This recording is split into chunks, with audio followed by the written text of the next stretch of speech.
berbasis manajerial dalam manajemen kelas merupakan strategi yang berfokus pada penerapan prinsip-prinsip manajemen untuk menciptakan lingkungan belajar yang efektif dan efisien.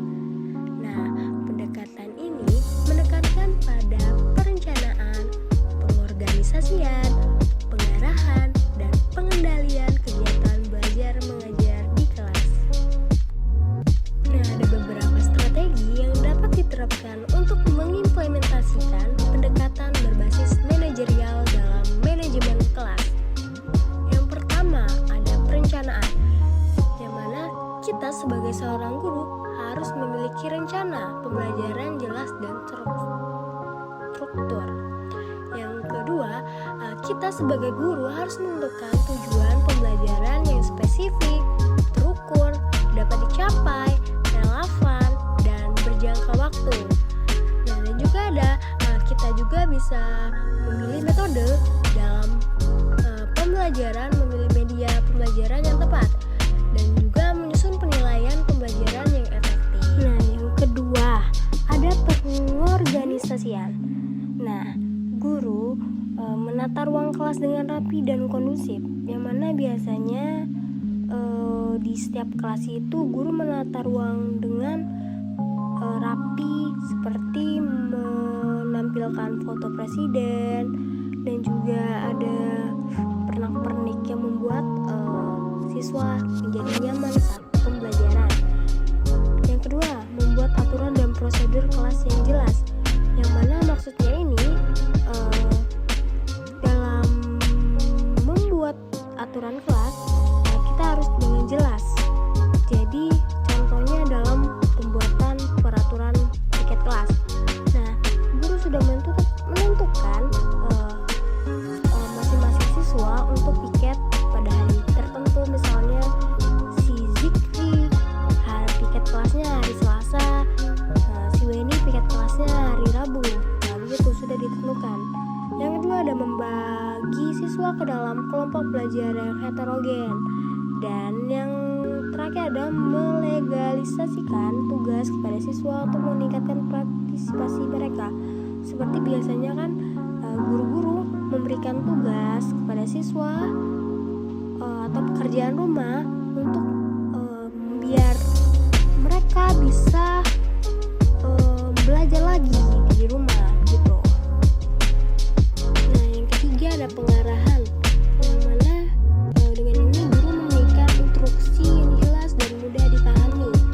Jangan membelit-belitkan dan bisa membuat siswa susah memahami pembelajaran. Yang juga ada memberikan contoh dan demokrasi. Biasanya guru memberikan contoh demokrasi ini contohnya dalam pekerjaan dalam tiket kelas.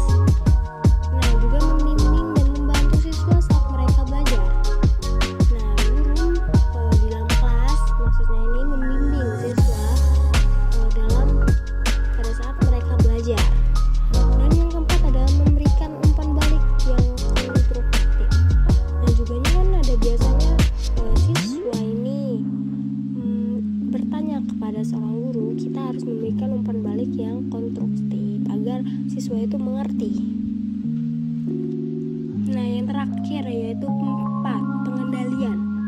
Nah, kita sebagai seorang guru harus memonitor kemajuan belajar siswa dan juga memberikan intervensi tepat waktu jika diperlukan, dan mengevaluasi efektivitas strategi pembelajaran yang diterapkan, dan juga melakukan penyesuaian terhadap rencana pembelajaran bila diperlukan.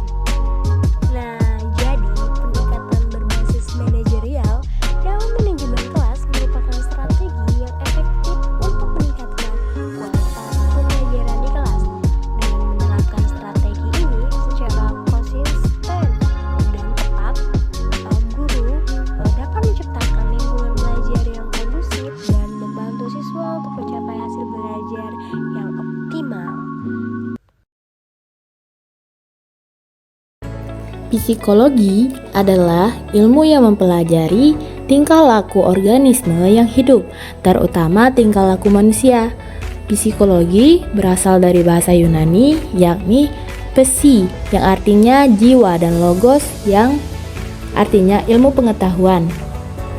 Secara etimologi, psikologi artinya ilmu yang mempelajari tentang jiwa, baik mengenai macam-macam gejalanya, prosesnya, maupun latar belakangnya. Macam-macam pendekatan, yakni ada pendekatan psikologikal, yaitu lebih menitik beratkan pada pertimbangan bagaimana siswa di kelas dapat dikelola dengan suatu pendekatan tertentu. Pendekatan manajemen kelas berdasarkan perubahan tingkah laku bertolak dari sudut pandang psikologi behavioral yang mengemukakan asumsi sebagai berikut, yaitu semua tingkah laku yang baik dari yang kurang baik merupakan hasil proses belajar. Dalam proses belajar terdapat proses psikologis yang fundamental berupa penguatan positif, yakni positive reinforcement, hukuman, punishment, penghapusan, activation, dan penguatan negatif, negative reinforcement. Penguatan positif, positive reinforcement. Dalam kegiatan belajar mengajar, penghargaan penguatan positif mempunyai arti penting. Tingkah laku dan penampilan siswa yang baik diberi penghargaan dalam bentuk senyuman ataupun kata-kata pujian, yang merupakan penguat terhadap tingkah laku dan penampilan siswa. Penguat adalah respon terhadap tingkah laku yang dapat meningkatkan kemungkinan berulang kembali tingkah laku tersebut. Adapun komponen-komponen yang perlu dipahami dan diskusi penggunaannya oleh guru agar ia dapat memberikan penguatan secara bijaksana adalah sebagai berikut, yaitu penguatan verbal. Penguatan verbal merupakan penguatan berupa kata-kata pujian, pengakuan, dorongan yang dipergunakan untuk menguatkan tingkah laku dan penampilan siswa. Terdapat beberapa pendekatan yang didasarkan atas studi psikologis yang dapat dimanfaatkan oleh guru dalam membina disiplin kelas pada siswanya. Pendekatan yang dimaksud antara lain sebagai berikut, yaitu pendekatan modifikasi tingkah laku, behavior modification. Pendekatan ini didasarkan pada psikologi behavioristik yang mengemukakan pendapat bahwa semua tingkah laku yang baik atau yang kurang baik merupakan hasil proses belajar. Ada sejumlah kecil proses psikologi penting yang dapat digunakan untuk menjelaskan terjadinya proses belajar yang dimaksud, yaitu diantaranya penguatan positif, yaitu positive reinforcement seperti hadiah, ganjaran, pujian, pemberian kesempatan untuk melakukan aktivitas yang disenangi oleh siswa, dan penguatan negatif, negative reinforcement seperti hukuman, penghapusan hak, dan ancaman. Kemudian ada pendekatan proses kelompok, group proses. Pendekatan ini berdasarkan pada psikologi klinis dan dinamika kelompok. Yang menjadi anggapan dasar dari pendekatan ini ialah pengalaman belajar sekolah berlangsung dalam konteks kelompok sosial, dan tugas pokok guru yang utama dalam manajemen kelas ialah membina kelompok yang produktif dan efektif. Berikutnya ada pendekatan elektif, elective approach.